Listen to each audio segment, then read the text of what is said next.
Okay, so good morning, everyone.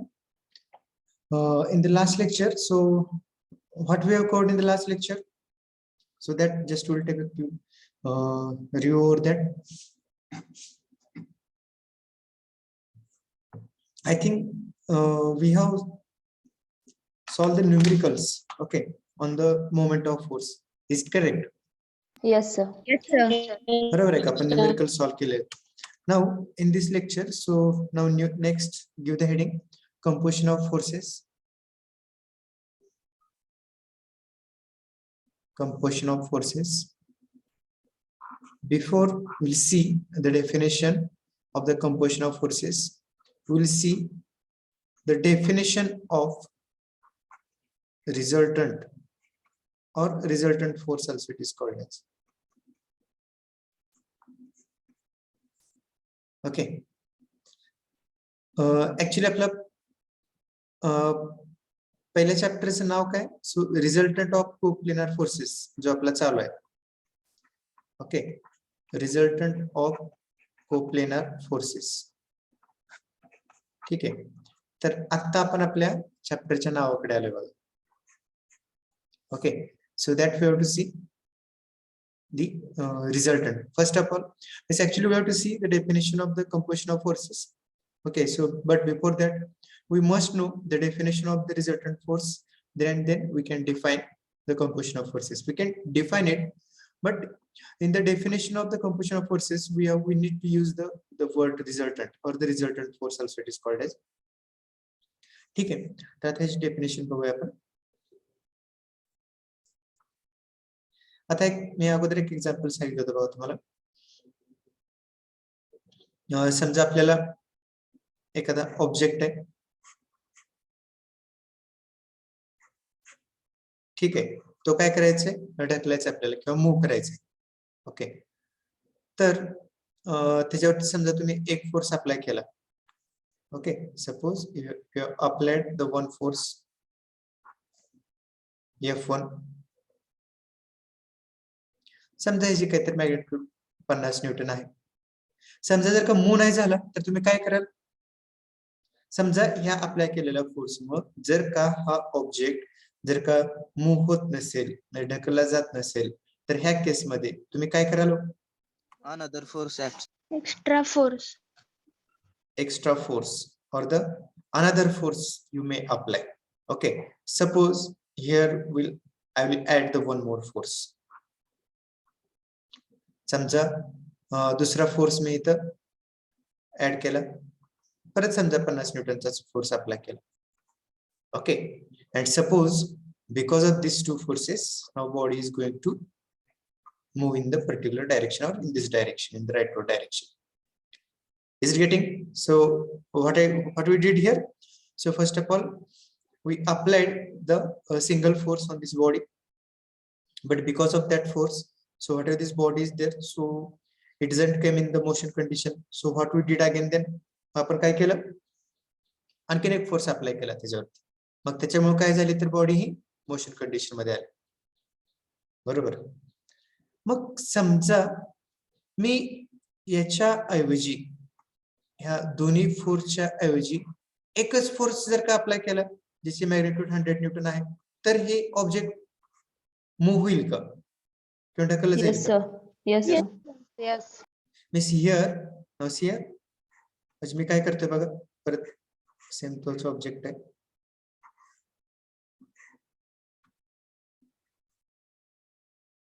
म्हणजे इथं काय केलं आपण 50 न्यूटनचे दोन फोर्स अप्लाय केले होते.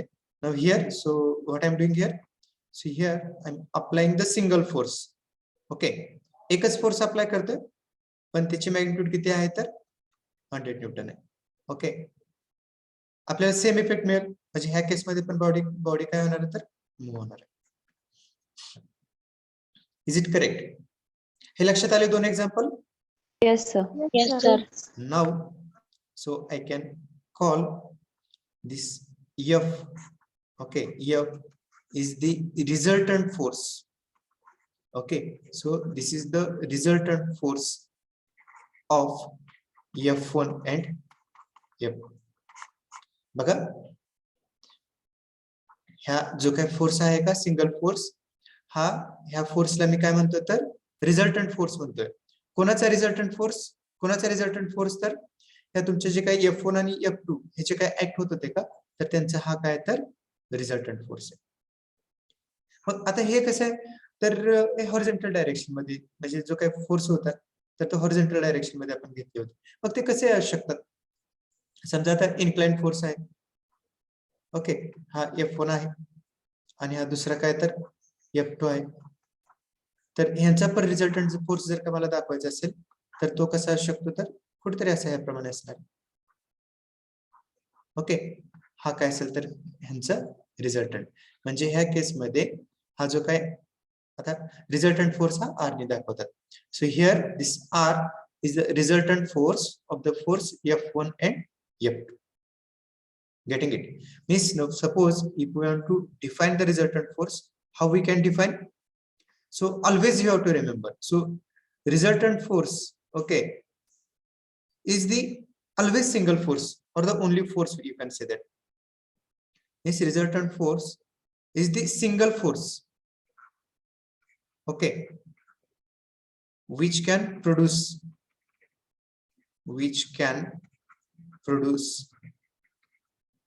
the same effect, okay, same effect as it is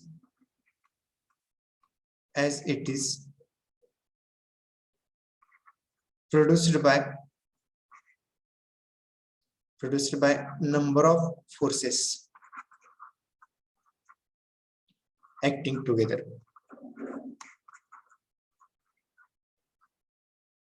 लक्षात आलं का? हा, लक्षात येते रिझल्टंट फोर्स म्हणजे काय, मग त्याला कसं डिफाइन करू शकतो आपण? रिझल्टंट फोर्स हा तुमचा कसा आहे तरी सिंगल फोर्स आहे, बरोबर का?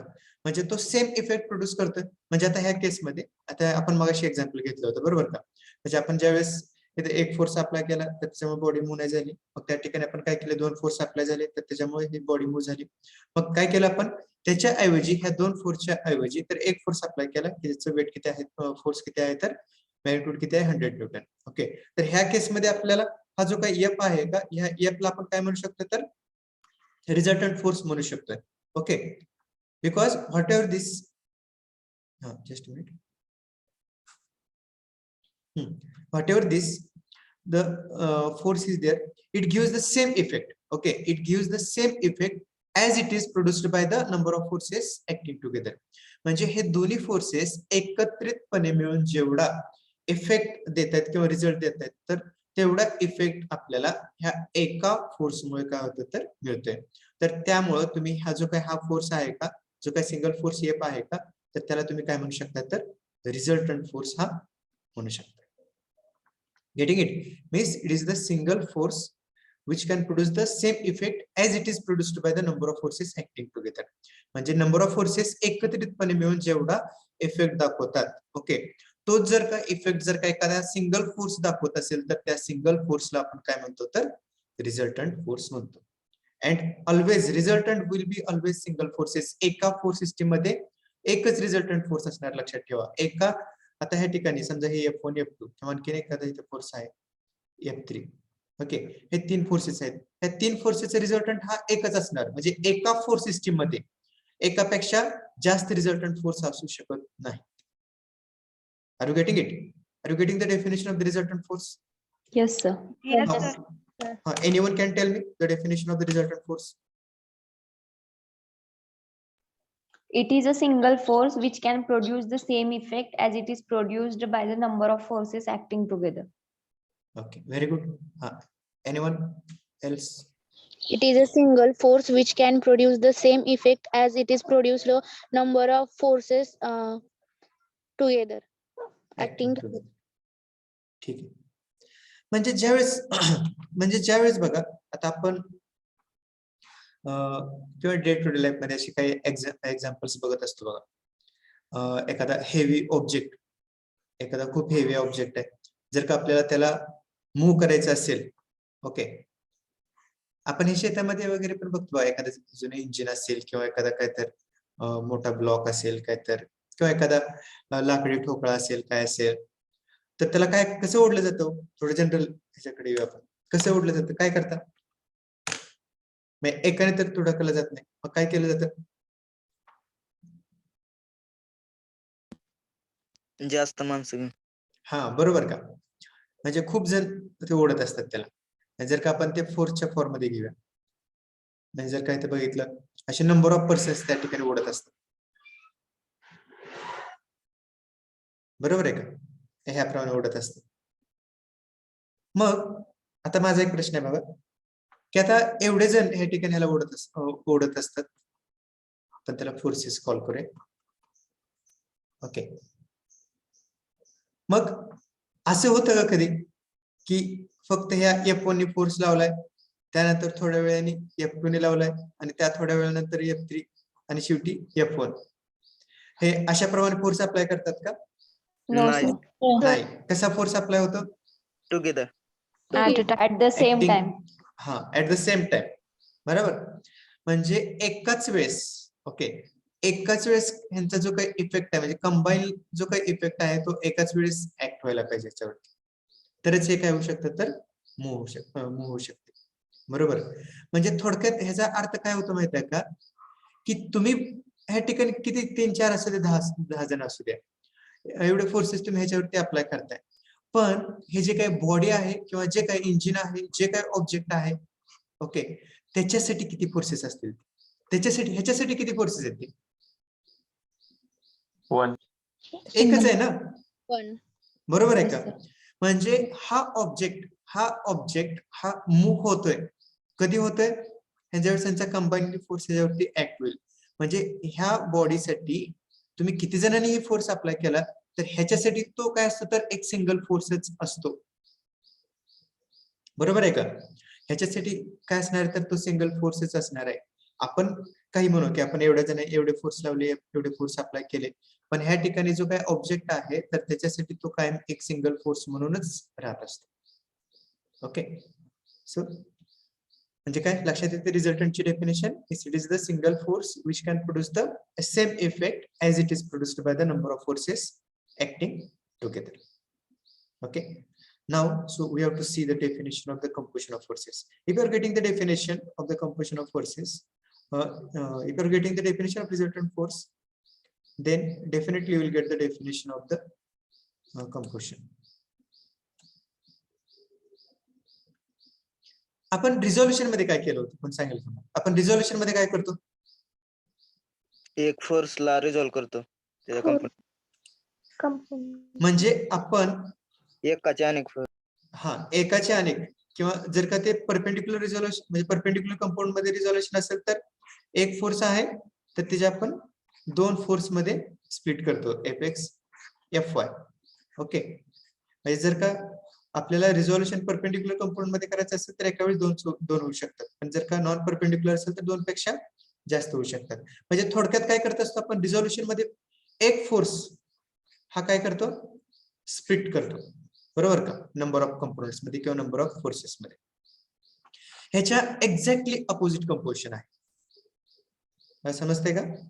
ह्याच्या एक्झॅक्टली अपोजिट काय, तर कंपोजिशन ऑफ फोर्सेस आहे. आता इथं आता जस्ट सांगितलं होतं बघा, आता हेच एक्झाम्पल किंवा इथे घेऊया आपण, की समजा ह्या ठिकाणी नंबर ऑफ फोर्सेस ऍक्ट होत आहेत, हा F1 आहे,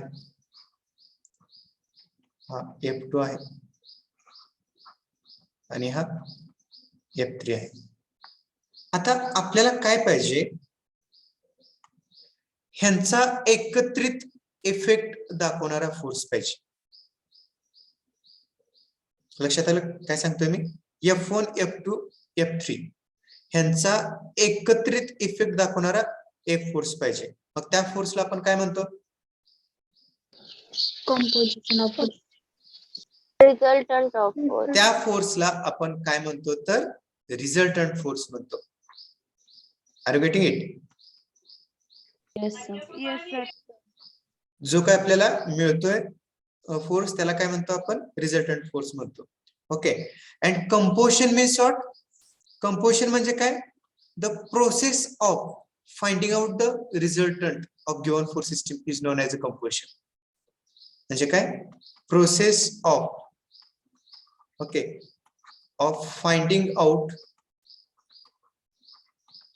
the resultant of given force system is known as a composition of forces. बघा इथे आपण रिझल्टंटची डेफिनेशन बघितली होती. आता आपण कंपोजिशन सांगतोय. Composition means what?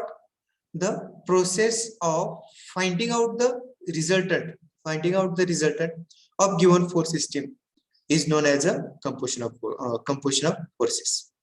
ठीक आहे. म्हणजे आपण रिझोल्युशन मध्ये काय म्हणलं होतं की एका फोर्स म्हणजे जो काय दिलेला फोर्स आहे, ओके, जे काय आपण त्याला स्प्लिट अप करतोय म्हणजेच काय करतोय तर रिझोल्युशन करतोय. मग त्याच्या अपोजिट कंपोजिशन म्हणजे काय? तुम्ही नंबर ऑफ फोर्सेस पासून ज्यावेळेस एक फोर्स तयार करताय, ओके, एक जो काय फोर्स तयार करणार आहे किंवा रिझल्टंट फाइंड आउट करणार आहे त्याच्यासाठीची जी काय प्रोसेस आहे तर त्याला तुम्ही काय म्हणतात तर कंपोजिशन म्हणताय. Okay, is it exactly opposite? Resolution मध्ये एका फोर्सचे नंबर ऑफ फोर्सेस मध्ये आपण स्प्लिट करतो आणि कंपोजिशन मध्ये काय करतोय नंबर ऑफ फोर्सेस जो काय आहे तर त्याचा एक सिंगल फोर्स तयार करतो. So that is the basic difference is there in the composition and the resolution of force. ठीक आहे. आता आपला जो चॅप्टर आहे तर ह्याच्यावरतीच आहे. आपल्याला जे काही पुढे आपले न्यूमेरिकल्स बघायचे तर ह्याच्यावरतीच आपल्याला प्रत्येक आता इथून पुढे ह्या चॅप्टर मध्ये काय फाइंड आउट करायचे तर रिझल्टंटच फाइंड आउट करायचं. ओके, म्हणजे इथून राहिलेला पूर्ण ह्याच्यामध्ये आपले न्यूमेरिकल्स कशावरती असणार आहेत तर रिझल्टंट फोर्स वरती असणार. Means we have to find out the resultant force. Okay, म्हणजे लक्षात आलं? Composition means what? The process of finding out the resultant of given force system is known as a composition of forces, and in that also we have seen the resultant force, and resultant force is the single force which can produce the same effect as it is produced by the number of forces acting together. ठीक आहे. मग आता ह्यामध्ये आता जे काही resultant find out करायचे तर रिझल्टंट फाइंड आउट करण्यासाठी मेनली काय असतात तर दोन मेथड्स असतात, ते म्हणजे एनालिटिकल आणि ग्राफिकल. ओके, तर ते आपण बघूया. पण ह्याच्यामध्ये कोणाला काय डाऊट आहे का विचारू शकता. So I can erase this board and then I can give the separate heading. Okay, the types of the finding out the result. Is there any doubt? We have seen here only two definitions. आपण ह्या ठिकाणी दोन definitions बघितलेले आहेत. पहिली म्हणजे कुठली बघितली? रिझल्टंट फोर्सची डेफिनेशन बघितली आणि दुसरी कुठली बघितली तर कंपोजिशन ऑफ फोर्सेस. मला एक्झाम्पल कोणीतरी सांगू शकताय composition of forces me sort Process of finding out resultant of given forces. Very simple. The process of finding out the resultant of given force system. Okay, I will ask the questions randomly to some students. Rohini Bagar, what is meant by composition of forces? It is the process of finding out the resultant of given forces. Okay.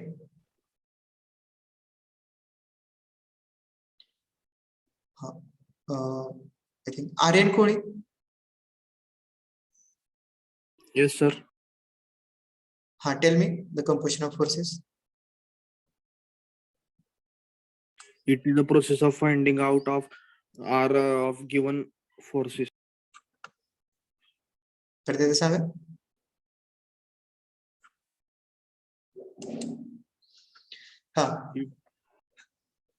What is it?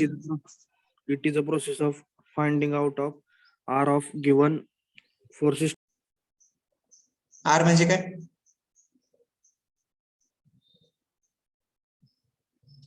स्क्रीनवरचं बघून फक्त वाचू ना.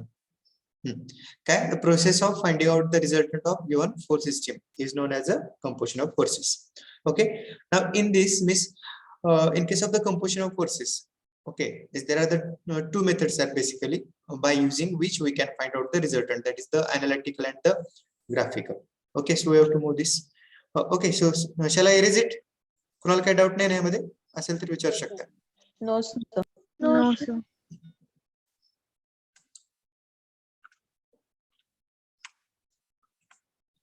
Okay, now here in case of the composition of forces, so there are the two methods are there by using which we can find out the resultant.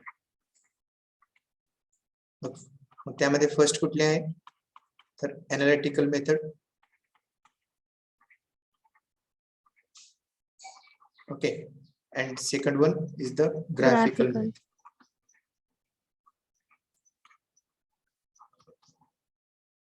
Okay, मग आता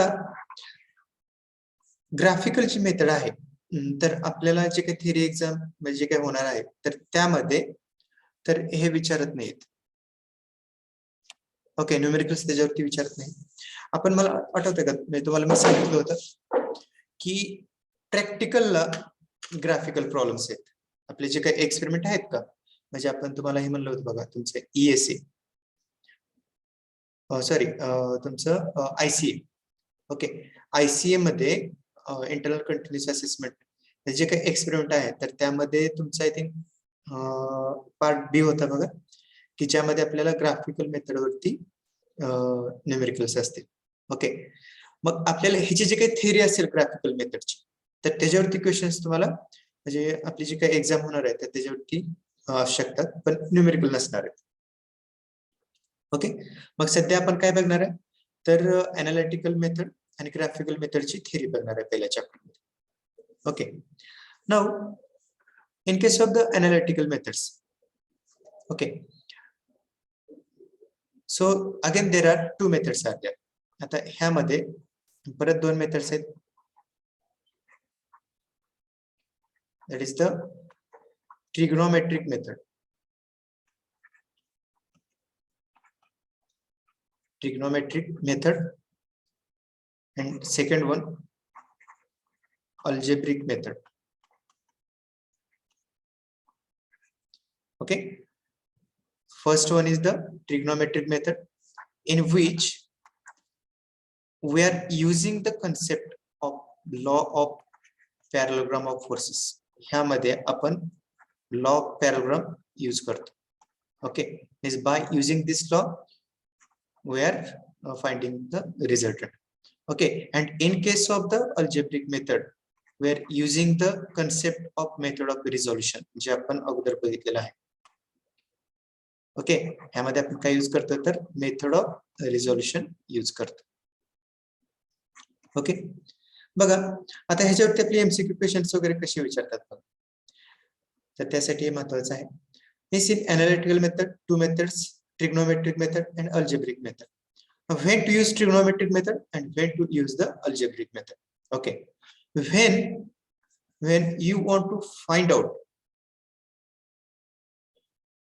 okay, when you want to find out the resultant, okay, resultant of only 2 concurrent forces. Okay, ज्यावेळेस तुम्हाला 2 concurrent फोर्सेसचा resultant find out करायचा असेल तर ह्याप्रमाणे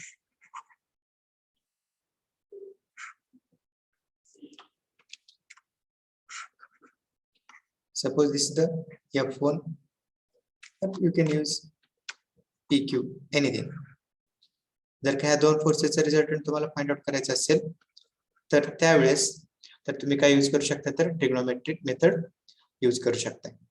Okay, and whatever this algebraic method is there, when you can use this when you want to find out the resultant of, okay, resultant of more than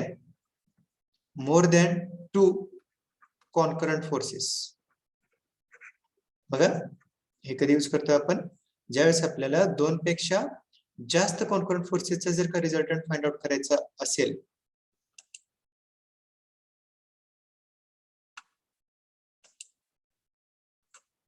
हे तुमचे video वगैरे मधून चालू करत जाऊ नका. हा, लक्षात येतं difference?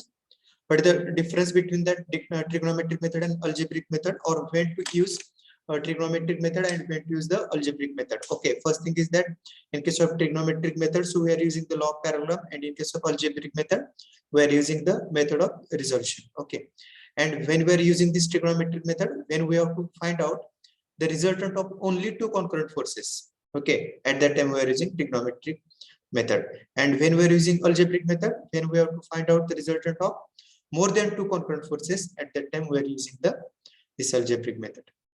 Is it clear? Yes, sir. Okay, आणि त्यानंतर तुमची जी काही ग्राफिकल मेथड आहे का ग्राफिकल मेथड मध्ये आपल्याला थिअरी बघायची आहे. ओके, त्याबद्दल थोडं सांगतो. आणि ह्या थिअरी मध्ये आपल्याला तर दोन लॉज बघायचे.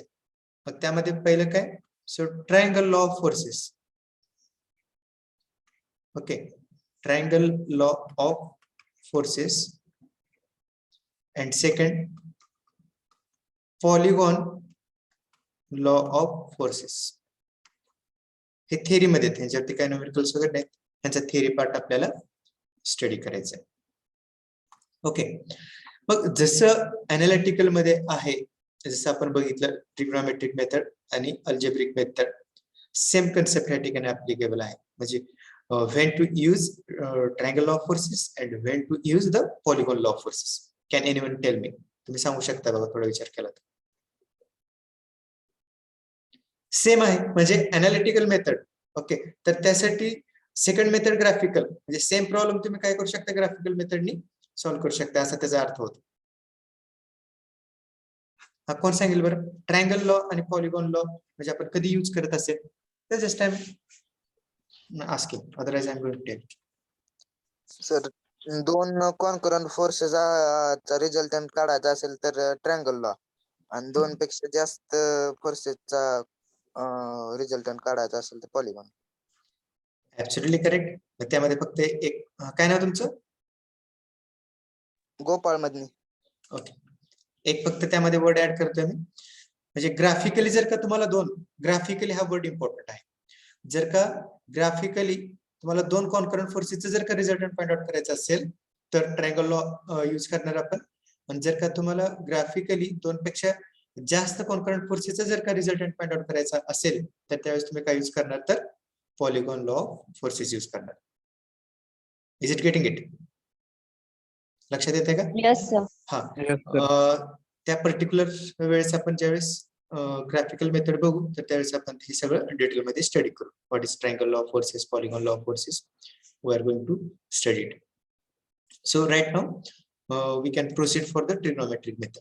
आपण पहिल्यांदा काय बघणार आहे, अनालिटिकल मेथड बघतोय कंपोजिशन ऑफ फोर्सेस मध्ये, आणि त्यामध्ये ट्रिग्नोमेट्रिक मेथड आपल्याला स्टडी करायची. Once again shortly I will revise this. In case of composition of forces, there are two methods. Okay, analytical method, graphical method. In case of analytical method, again there are two methods are there: trigonometric method and algebraic method. Okay, in case of trigonometric method, so we are using the law of parallel forces, and when we are using this method, when we have to find out the resultant of only two Only component two forces. forces.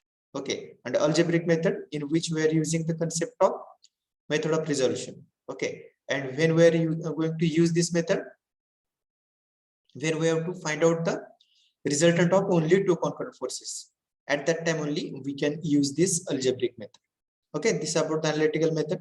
In case of graphical method, we have to study the two laws, triangle law of forces and the polygon law of forces. So similarly as we have seen in case of analytical method, so similar concept also here we have to use it. Means when we have to find out the resultant of the two concurrent forces graphically, ज्यावेळेस आपल्याला दोन concurrent फोर्सेसचा resultant हा graphically find out करायचा असेल तर त्यावेळेस आपण काय यूज करणार, तर ट्रायंगल लॉ यूज करणार. आणि तसंच जर का आपल्याला दोन पेक्षा जास्त कॉन्करंट फोर्सेसचा जर का रिझल्टंट फाइंड आउट करायचा असेल तर आपण polygon law of forces use करणार. Is it clear? Yes, sir. Yes, sir. Okay, Yes, so sir. Now will start the analytical method. हा, मला कोणी सांगेल का एक जणांनी? Okay, when to use the trigonometric, or just tell me about analytical method.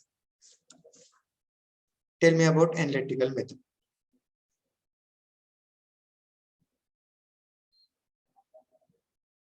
हाँ, कौन सा है? In analytical method, there are two methods to find out the resultant force. One is trigonometric method and second is algebraic method. In trigonometric method, we use to law of parallelogram only for two forces. In parallelogram law, we can use only we can find the resultant force only for two forces. Yes.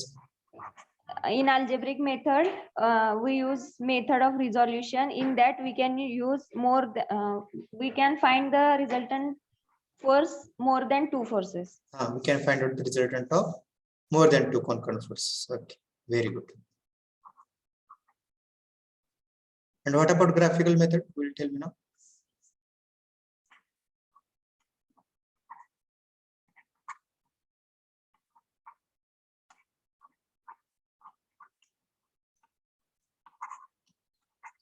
Okay, law of parallelogram of forces. It is also called as parallelogram law of forces. असे लिहू शकतो. ठीक आहे, आपण बघूया ते graphical वगैरे ज्यावेळेस आपला हा ट्रिग्नोमेट्रिक मेथड संपल्यानंतर. I think you have studied the law of parallelogram of forces. Have you studied it? Yes, sir. Yes, sir. कोण सांगेल का मला?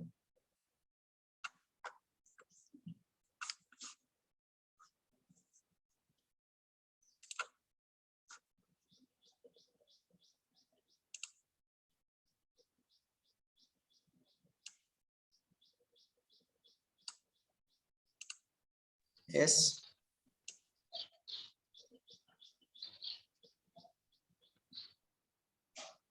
Single force which can replace two forces acting at point. No, I'm asking law of parallelogram of forces.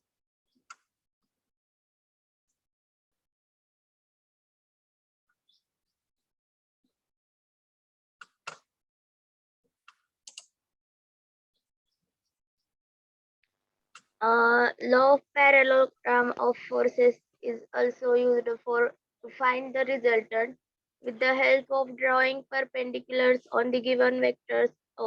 Forces on the given forces. With the help of it, we can find the resultant of the force.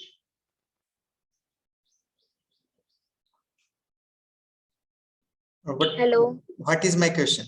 What is the parallelogram law?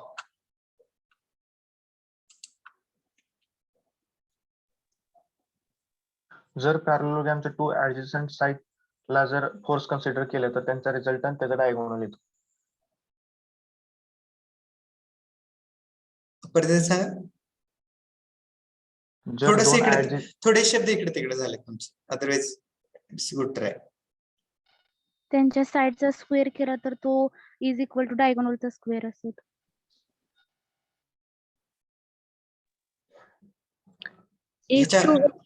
If बोला. two vectors acting on a particle at the same time are represented in magnitude and direction by two adjacent sides of a parallelogram drawn from the point, the resultant is represented by the diagonal of the parallelogram. Okay, good. बघा थोडं बघूयात आपण. Okay, here I'll consider the two forces. I'll consider here one is the P and another one is the Q. ठीक है. Suppose these two forces are acting at point O. And आता हे forces कसे आहेत बघा. So first thing, so these are the concurrent forces, one thing. And how they are acting? कसे act होत आहेत ते? Away from the point. Away from the Acting at and away from the point. At and away from the point. At and away from the point चा अर्थ काय होतो? म्हणजे ह्या एकाच पॉइंटला ऍक्ट होत आहेत. Acting at and away from the point. म्हणजे जरी ह्याचा एरोहेड जरी इकडे असेल तरी ते कुठे ऍक्ट होत आहेत तर तो पॉइंटला. म्हणजे समजा आता ह्या केसमध्ये ह्याचं नेचर कसं आहे तर पुल टाईप आहे. जर का पुश टाईप असता तरी ते तुम्ही कसं म्हणू शकला असता तर so they are acting at the point O. Just a minute.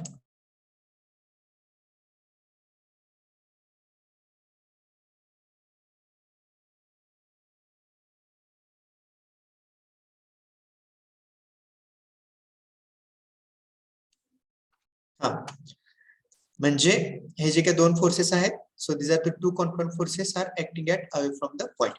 हा आता पुढे येऊ आपण. मग आता एक सरळ साध्या भाषेमध्ये एक आता मला काही जणांनी सांगितले, बरेच जण खूप छान ट्राय वगैरे केलाय. आणि आता लास्ट जे सांगितलं कोणी सांगितलं शेवटी?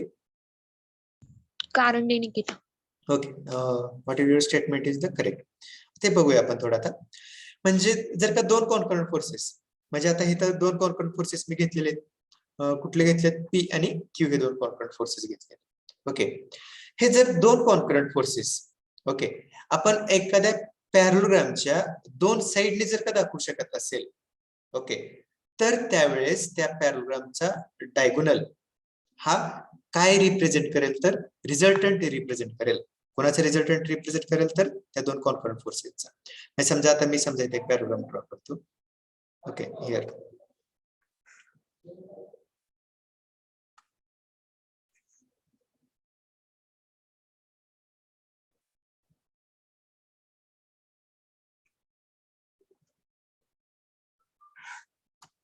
ठीक आहे. म्हणजे बघा आता समजा आता हे पॅरलोग्राम आहे.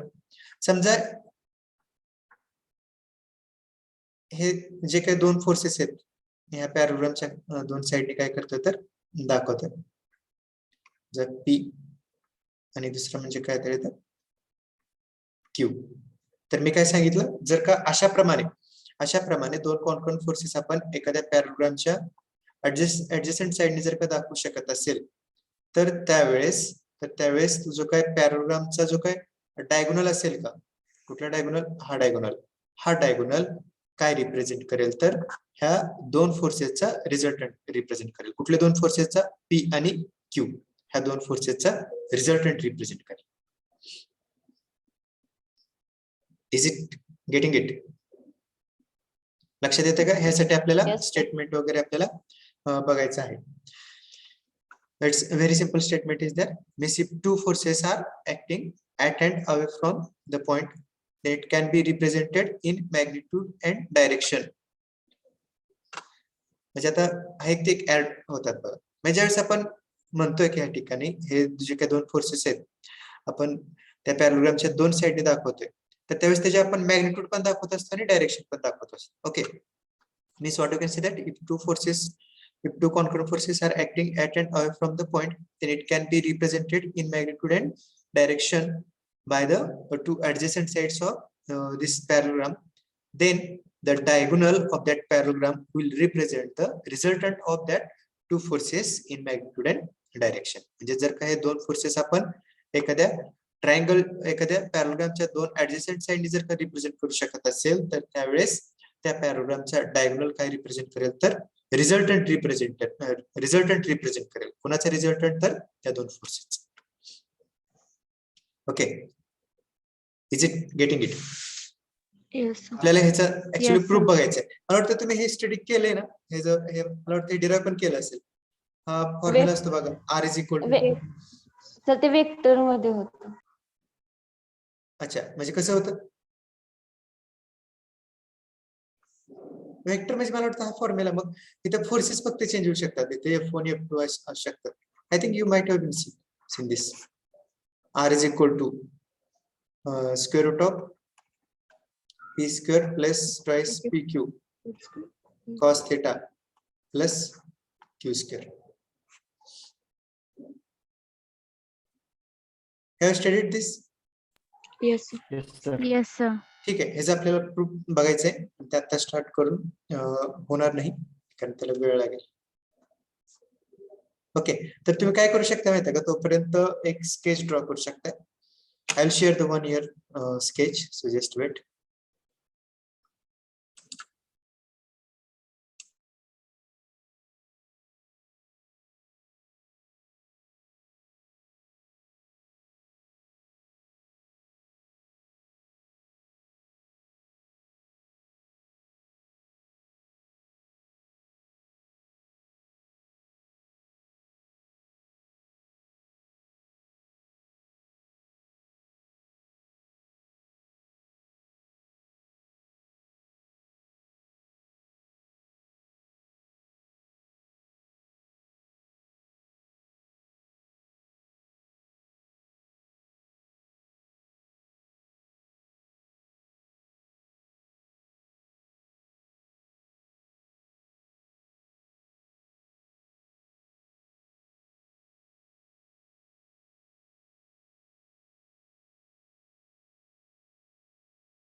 Hello, is it visible? Yes, sir. Yes, sir. पण तुम्हाला हे ड्रॉ करायच्या अगोदर I think you need to write this one, no?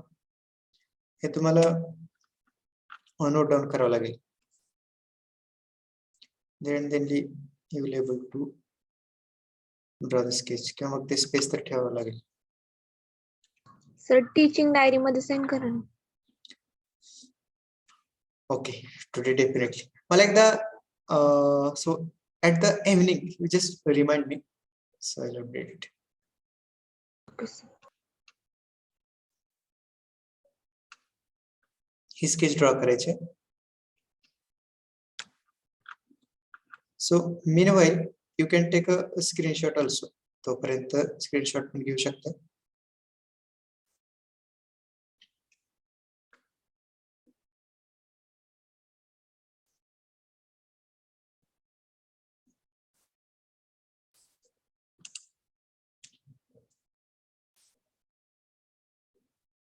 हे जे आपण आता बघणार आहे.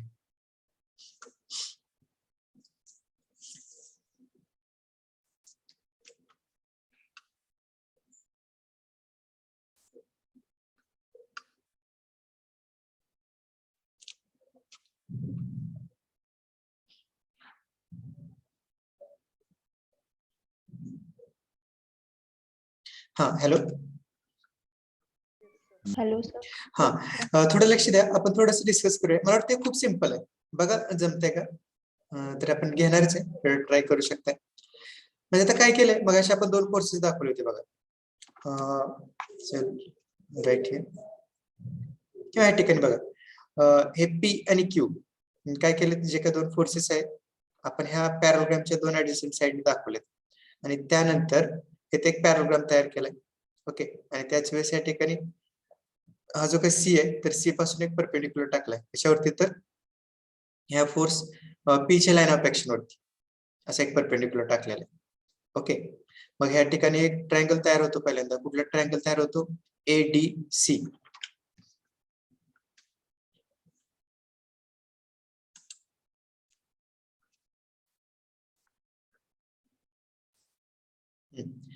हे बघा, हा तुमचा हा फोर्स पी आहे, हा काय तर हा क्यू आहे. ओके, हे 2 फोर्सेस पॅराग्रामच्या 2 साइडने दाखवलेत. हे फोर्सेस कुठे ऍक्ट होत आहेत, तर पॉइंट ओ ला ऍक्ट होत आहेत. ओके, मग आपण बघितलं मग जर काही 2 फोर्सेस एखाद्या पॅराग्रामच्या 2 ऍडजस्टंट साइडने जर का दाखवू शकत असेल, तर त्यावेळेस त्यांचा जो काय डायगोनल असेल तर तो काय करेल, तर रिझल्टंट रिप्रेझेंट करेल. ओके, मग त्याच्यानुसार हा डायगोनल काय करतोय, तर रिझल्टंट दाखवतोय. कुठला diagonal? O2C. Okay, and then we have formed here the parallelogram. कुठला मग झाला तो? हे O2A झाला, A to C, आणि हा तुमचा कुठला पॉइंट आहे? B, sir. बी पॉइंट आहे. ओके, सो लाईक दिस. म्हणजे कुठला पॅराग्राम आहे? OACB असा पॅराग्राम झाला. आणि सी पासून काय केलं, तर ह्या पीच्या लाईन ऑफ ऍक्शन वरती, म्हणजे पी ला एक्सटेंड केलाय किंवा पीच्या लाईन ऑफ ऍक्शन वरती म्हणजे आपल्याला लक्षात येते, कारण ह्याचा लाईन ऑफ ऍक्शन हा हॉरिझॉन्टल असतो. ह्याच्या लाईन ऑफ ऍक्शन वरती एक परपेंडिक्युलर टाकलाय आणि तिथं पॉइंट आपल्याला डी मिळाला. म्हणजे हा राईट अँगल ट्रायंगल होते. कुठला ट्रायंगल तुमचा? हा Right angle triangle. दिस C2 D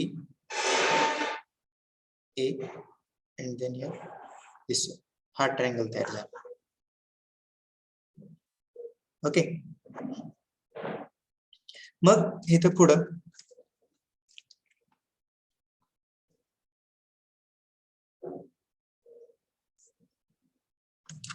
आता हा ट्रायंगल ADC कन्सिडर केलेला आहे. ओके, आणि ह्या ADC मध्ये राहतात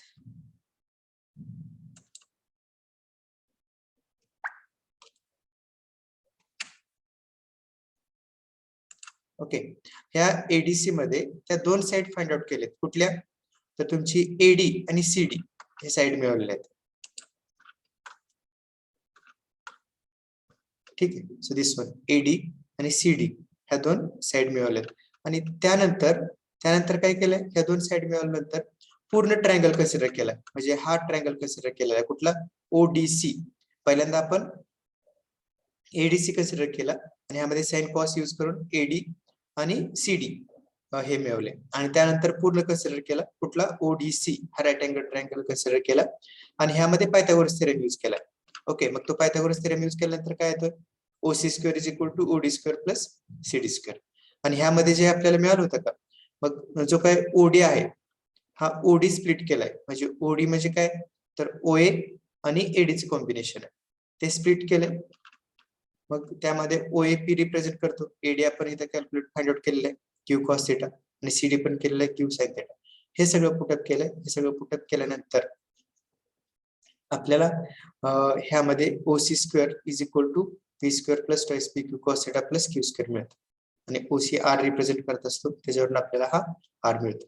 आणि त्याच ट्रायंगल मध्ये टॅन अल्फा यूज केला. टॅन अल्फा म्हणजे तुमची रिझल्टंटची डायरेक्शन दाखवते.